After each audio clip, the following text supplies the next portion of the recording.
Hey guys, in this video I'm going to review the Panasonic Q, possibly one of the weirdest pieces of gaming hardware ever made. And in case you're not familiar with the Panasonic Q, it's the product of a bizarre partnership between Panasonic and Nintendo with the GameCube in 2001. It was basically Nintendo hedging their bets regarding DVD playback, as you know, they famously did not include DVD playback as a default option with the GameCube, unlike their competition at the time, the PS2 and the Xbox. And you might not know it now because physical media is sort of on the way out, especially regarding movies. But DVD was a huge selling point back then. In fact, the joke going around back in when the PS2 came out was that the best selling companion with the PS2 in Japan wasn't a game but the Matrix on DVDs. So it was a huge selling point, and it was one of the major criticisms levied toward the GameCube at launch and it not having DVD playback. And unfortunately, it was Japan only, and it wasn't successful because it more than doubled the price from $200 to over 400. So it didn't last long in the market, and for that reason, it's kind of a historical oddity, which isn't new for Nintendo. Going back to the Famicom, they've had weird hardware ideas that have sort of flopped, and this is just another one in that line. So yeah, I'm gonna review the Panasonic Q. I'm gonna be giving a brief overview of the system and what it comes with. Should you buy one? Uh, I'm gonna give a brief demonstration of its playback capabilities. With DVDs, GameCube games, specific regions and all that. And then finally, I'm going to give my own personal take on the Panasonic Q and, give you advice on whether you should buy it or not, and whether it really has a place in 2016. Other than being a weird collector's item. So let's get to it. All right. So before we get into the Panasonic Q itself, let's look at what it comes with. So here's the box. As you can see, it doesn't look like your typical game console box. It looks like the box for a typical electronic device, like a DVD player or a monitor or something like that, which is pretty interesting. So yeah, let's go over how they presented the box and the system itself. All right, so here at the top has the Panasonic logo at the top. I noticed that it doesn't have Nintendo, anywhere on this side of the box. It's kind of interesting. The Nintendo side is very de-emphasized. It kind of shows here too, where it says DVD slash game player. It emphasizes the DVD playback more so than the gaming, which is interesting. Just one thing I wanted to note about the Panasonic Q, though, it's kind of the partnership is pretty interesting because it reminds me of the 3DO actually, and how different manufacturers could make the system based on the similar spec. Oddly enough, Panasonic was the biggest supporter of the 3DO, so kind of weird that they're supporting Nintendo here too. But anyway, so this cube thing right here is the Panasonic Q logo. It's unique to the Q, which is interesting. But it also has the traditional GameCube logo on the top of the box as well. So here's basically what it comes with. I'll go over each piece individually in a bit. Not really sure what these icons are, but I don't know, maybe talking about water resistance and whatnot. I don't know. And here, I'm not really sure what those mean either, but yeah, not that you really need to know anyway. But so here's the front of the box. Again, sorry for the lighting. So it just kind of shows what it comes with and the Panasonic Q logo. Here's the model number of my Panasonic Q, by the way, the SL/GC10/S. I say that because early on they released a model that couldn't play US games and DVDs because I know they had to, like certain third-party companies would, region mod them with switches and whatnot to make it, play US games and all that. But the model here plays US and DVDs and games natively, so I'm not exactly sure how the models stack up and which models do and don't play them, but I just wanted to state what my model is in case you're looking at a Panasonic Q that could play US games and DVDs. And later on I'll go over whether they can play European games as well in the demo section. And they sort of repeat the artwork on the opposite side of the box, so I don't need to go over that. And on the adjacent side, basically a similar thing. It just kind of shows the components, what it comes with, and things like that. Nothing too spectacular, but I will once again note that it says DVD slash. I assume that's the Japanese GameCube text. So, like I said, they really wanted to push the DVD playback feature to differentiate itself from the standard GameCube. All right, so next up is the controller. As you can see, it looks exactly like the GameCube controller, and it functions the same way too. Though one interesting thing to note is that the gray color is exclusive to the Panasonic Q. They've never made another gray GameCube controller otherwise, so that makes it all that much more unique. I guess the other difference is the logo. Instead of saying Nintendo, it says Panasonic and the model number under it. That kind of reminds me of the Nintendo PlayStation controller, based on the recent prototype that leaked out, a little while ago, where it said Sony PlayStation on the controller instead of, Nintendo Famicom or whatever, or Super Famicom. So that's kind of interesting. Otherwise, like I said, it's exactly the same. It even has the stupidly short cord that the GameCube controllers used to have. Though the GameCube controllers that they've manufactured since the Wii came out, the cords have been a lot longer. So, at least they had that going for them. But this controller, unfortunately, very short. All right, so here's the included DVD remote. And it's important to note that the text is typically in Japanese on the remote, but the previous owner installed an English overlay, so that's why you're seeing it in English text right here. But, other than that, it's a pretty standard DVD remote. I guess one interesting element is that it has a power button, which allows you to, power on the Panasonic Q using the remote, which is pretty neat. But like I said, other than that, pretty basic stuff. One other important thing to add is that you can't control DVDs and CDs using the GameCube controller. You have to use the remote, so if you plan on getting a Panasonic Q, make sure you get the remote alongside it. Alright, so with all that out of the way, let's get to the Panasonic Q itself. So as you can see, it has a very unique design. It reminds me of what a lot of people thought futuristic electronics would look like in the late 90s and early 2000s. That sort of, metallic, silver, complex, design. This was before Apple's simplistic design philosophy took the world by storm, so it's definitely a product of its time, and for that reason, it has a sort of, retro futuristic appeal to it. But just for comparison's sake, let's compare the size of the Panasonic Q to the regular GameCube. Alright, so here's a side-by-side size comparison between the Panasonic Q and the GameCube. Now, as you can plainly see, the Panasonic Q is much bigger than the GameCube, actually in all dimensions, length, width, and height-wise. And the pictures don't really convey that when you're looking at Panasonic Q photos online, so I just wanted to show that comparison. One other thing to note is the fact that the Panasonic Q preserves the whole handle motif that the GameCube introduced. So it has two handles at the top as opposed to the GameCube handle in the back.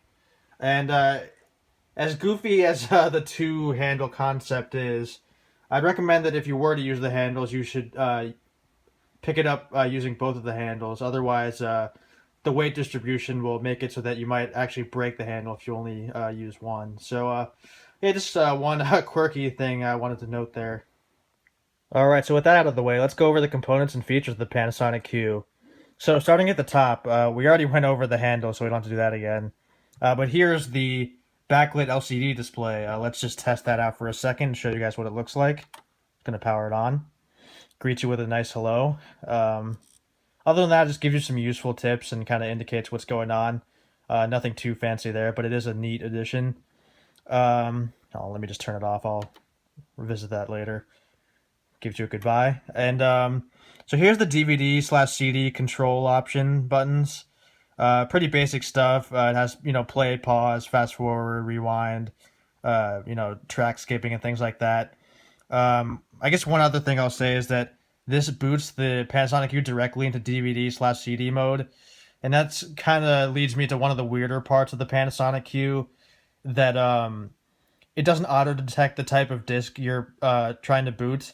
So if you want to play a GameCube game, you have to specifically press the game button before doing so. And if you want to play a DVD or CD, you have to boot it in DVD/CD mode. It doesn't, like I said, auto detect like the PS2 did, or pretty much any other modern console, really. So that's kind of unfortunate, but it's not a big deal overall. But yeah, moving on. Here is the red LED light indicating that it's in standby mode or that it's plugged in at all. Kind of like the PlayStation 2. It had that perpetual red light unless you turn it on. Here's the power button. It boots you into the last mode you were in. So I was on the DVD/CD mode last, so that's why it booted me there when we just tested it. Here's the dialogue enhancer mode. It pretty much allows you to tweak the dialogue audio so it's not too quiet or too loud. Here's the cinema button. I don't really know what that does. I'm assuming it has to do with audio. Here's the game reset button. Pretty self-explanatory. All right, so moving on to this side, we have the open close button. So here's where I'm going to talk about the disc tray. So as you can see, it has the front-loading slot disc tray. Unlike the GameCube's, top-loading lid-based system that has going for it that, pretty much every console before the PS2 used, like the PlayStation or Dreamcast. This is the most controversial part of the Panasonic Q, I would say, because the disk drive is the biggest point of failure for the Panasonic Q, and it's honestly why a lot of Panasonic Qs don't work anymore. It's very unreliable. Even though my Panasonic Q was in great condition and pretty much like new, I've already had problems using the disc tray. Sometimes it won't open when I want it to. Sometimes it won't open all the way. Sometimes it won't close. It's poorly made in my opinion. And I don't fault the Panasonic Q for having it, because I remember when the PS2 came out and I saw the front load or the front, slot. I thought it was really futuristic and it looked like a computer. So, like I said, I can't really fault the Panasonic Q there, but I wish it was better implemented and less shaky. But yeah, that's one of the criticisms I have of the Panasonic Q. But moving on from that, we have the surround button, which is pretty self-explanatory. It's surround sound adjustments that you can use for your sound system. And then below that is the bass plus button, kind of the same thing. And here we have the game button that I mentioned earlier. I'll just press it now to talk about the controller ports. As you can see, when it's in GameCube mode, it illuminates the perimeter of the controller ports with blue lights, which looks really nice, especially in person. But beyond that, it has the visual markers of which controller port you're using, 1, 2, 3, 4, which is neat. I always liked that on the GameCube. And below that are the 2 memory card slots. Works just like the original. And so that's the front of the Panasonic Q. I love the look of it. I love the mirrored faceplate that's on the front. It's just a really nice touch. It's only on the front. It's not, on the other sides of the Panasonic Q. It's just silver otherwise. But love it. All right, so looking at the back of the system, let's go over the ports. So the top corner, we have 2 stereo ports. So you can plug in the Panasonic Q to 2 different sources of audio, like a TV or speakers and whatnot. And down here, we have the dedicated subwoofer port. I don't have much experience with this port because I honestly don't use a sound system. Here we have an S-Video port, which is really nice because unlike the Nintendo AV multi-out that they used from the Super Nintendo all the way to the GameCube, this isn't proprietary, so you can just get a standard S-Video cable, a generic one, and it'll work just fine. Same with the composite port. Instead of using the multi-out Nintendo port, you can just buy standard composite cables, male-to-male composite cables, so that's really nice. It doesn't have the multi-out port on it, by the way, so if you have a GameCube and you wanted to use the ports interchangeably, or the AV cables interchangeably, can't really do that, unfortunately, I guess. So here we have the digital AV out port, which to my knowledge was only ever used for the GameCube component cables. So if you're lucky enough to have those, you can use it here. I don't think the DVDs have progressive scan capabilities. It's only pretty much used for games, at the component cables, I mean. So that's a little bit unfortunate, I guess. And beyond that, oh right, forgot the optical out port. Like I said, I don't really use the sound system, so it's pretty irrelevant for me. And finally, we have the power port for the AC adapter.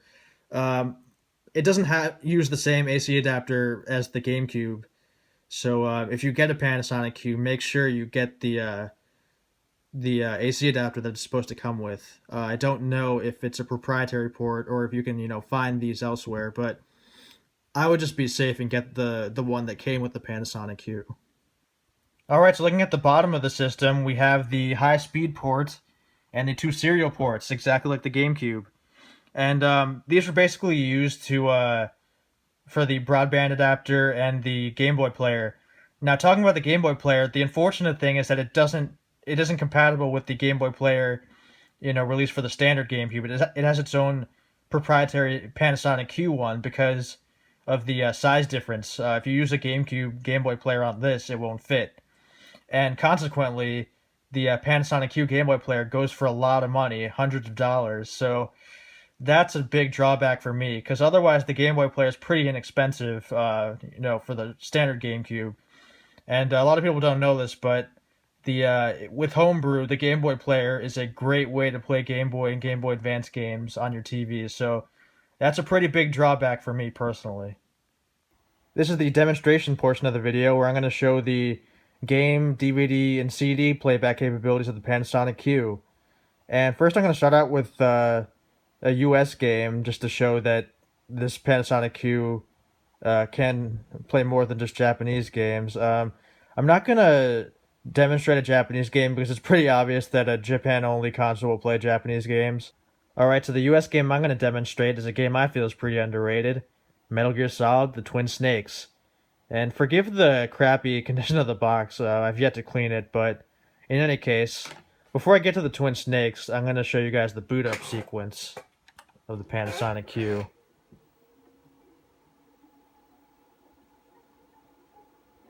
As you can see, it's exactly the same as the regular GameCube.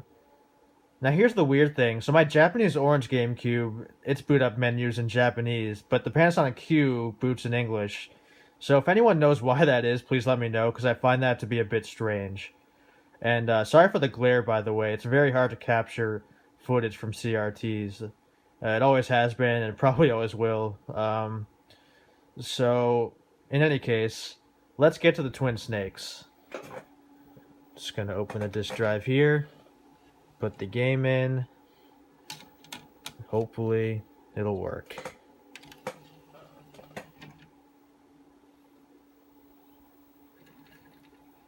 I don't know if the audio can pick this up, but the disc reading is pretty loud on the Panasonic Q.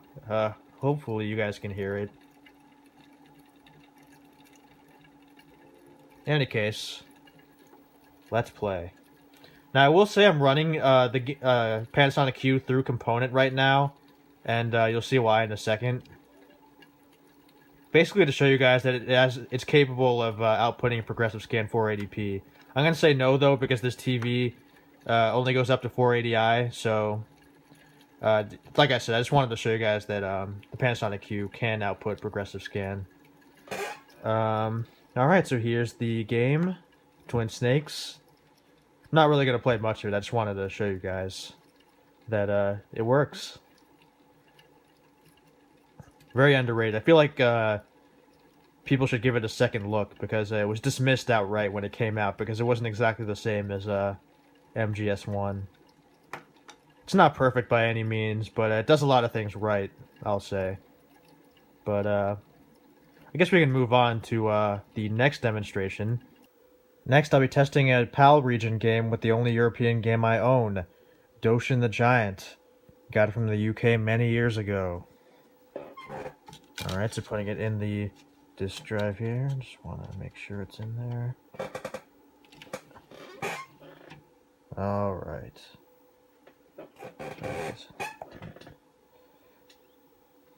Alright, it's reading the disk.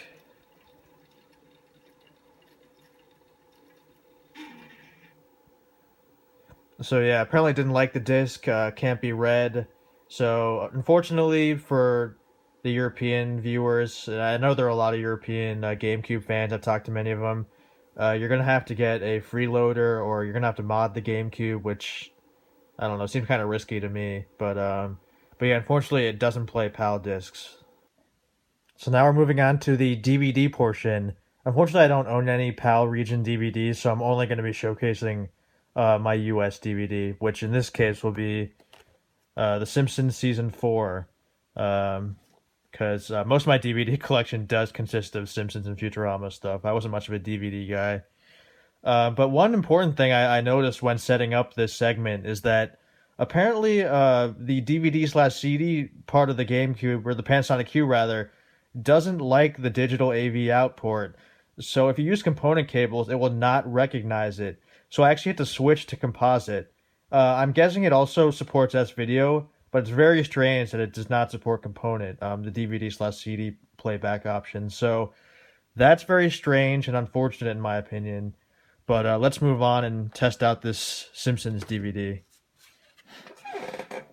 Once again, we will be ejecting and putting the disc in. Make sure it's in all the way. Alright, so as you can see, there's this standard DVD video logo with some Japanese text on the corner. Not sure what it means. Alright, so it's playing right here, the FBI warning. The classic case of these movie and TV corporations punishing legal customers by putting this crap in the beginning while pirates get to watch the, pure version without all this. But, yeah, in any case, yeah, I just wanted to show that it does support US DVDs. I'm not going to show much just because I don't want Fox to sue me or take my video down. But yeah, I just wanted to give a shout out to The Simpsons there. Season 4 is considered the best season. Personally, I would say 6, but anyway, this video is not about The Simpsons, so let's move on. And finally, I'll be testing out the CD portion of the Panasonic Q. And I don't have many CDs laying around, so I'm just going to use one of my favorite Sega Saturn games, Christmas Nights. And in case you didn't know, in the PS1 and Saturn era, they would have the tracks on the disc, and the game would stream the audio from those tracks. So that's why I'm using this. And Nights has some great music, so gives me an excuse, I guess, to play some Nights music. Like I said, a Panasonic Q disc loading can be really loud at times. So I guess I should increase the volume a little bit so you can hear it. The weird thing is that there's no visual acknowledgement that it recognizes your CD on the TV itself, and there's no visualizer to speak of. You just have to go off the LCD screen to play the audio, so I'll be doing that right here. Just using the remote, by the way. I'll go to track 11 just because I like that song. Alright. Takes a little while to load the track too, which is kind of annoying. Not the best CD player, I'll admit.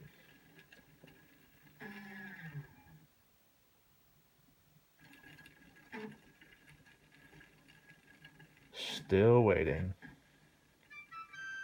There we go.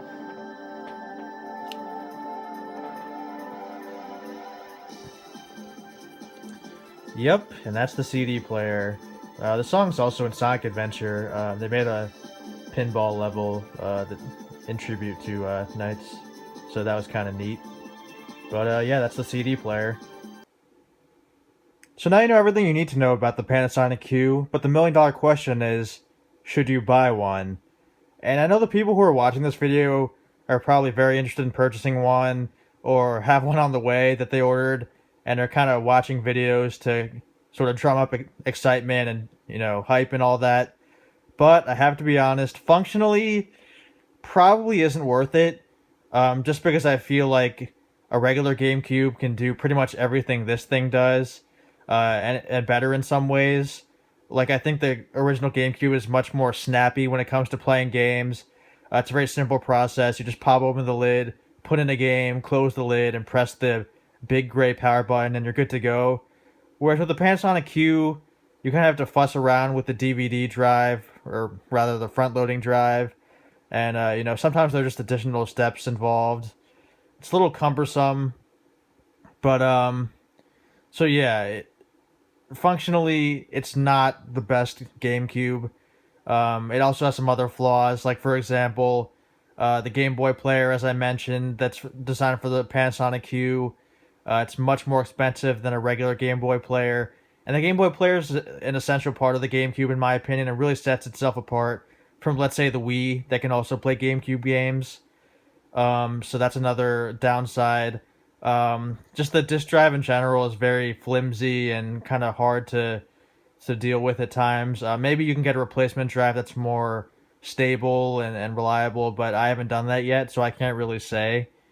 Um, and just talking about the DVD player, it is nice that it includes one, but just a couple things about that. I mean, one, the relevance of DVDs is very. It's a question I ask to all of you. I mean, who really uses DVDs anymore? I mean, people have either moved on to Blu-ray or digital.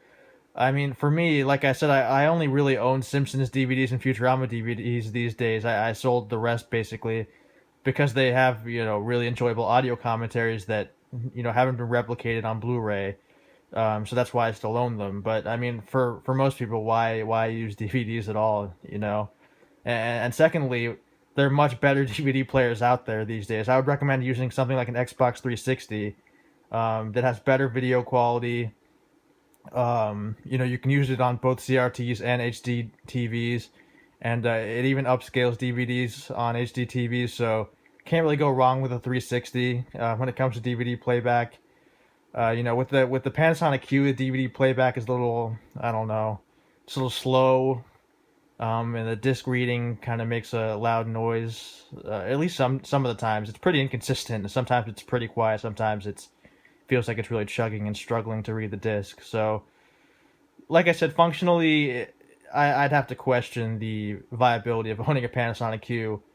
So why would you want to own one? Well, for one, it looks really freaking cool. I mean, as you can see here, I love the metal or the mirror faceplate in the front. I love the illuminating lights. I love the retro futuristic design. This was back when silver was thought to be a viable and really attractive color for electronics before Apple and Sony decided black and white are the only viable colors anymore. So it's really cool. It's also a very interesting historical oddity. It really reminds me of the Famicom Disk System or the Nintendo PlayStation or the Nintendo 64 disc drive, which I plan on getting someday when I get some money.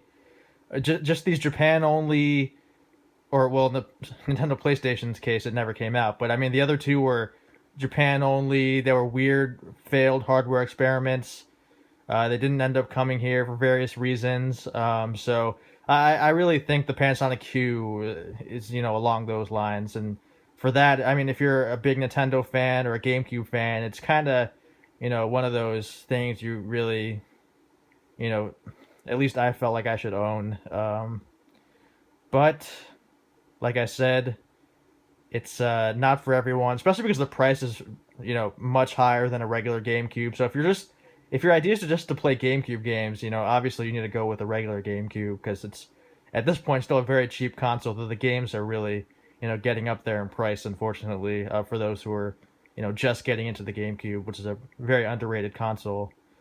But so yeah, those are my thoughts on the Panasonic Q. A very bizarre, interesting piece of tech. It's kind of a what if console. What if Nintendo included a DVD drive with the GameCube? Of course, Nintendo probably would have made the hardware more reliable and faster and smoother. Panasonic isn't all that experienced when it comes to game hardware, though they've dipped their toes in that space, with the 3DO, like I mentioned earlier. But in any case, that's the Panasonic Q, and hope you guys enjoyed this exhaustive review of the Japan-only system. Talk to you guys later.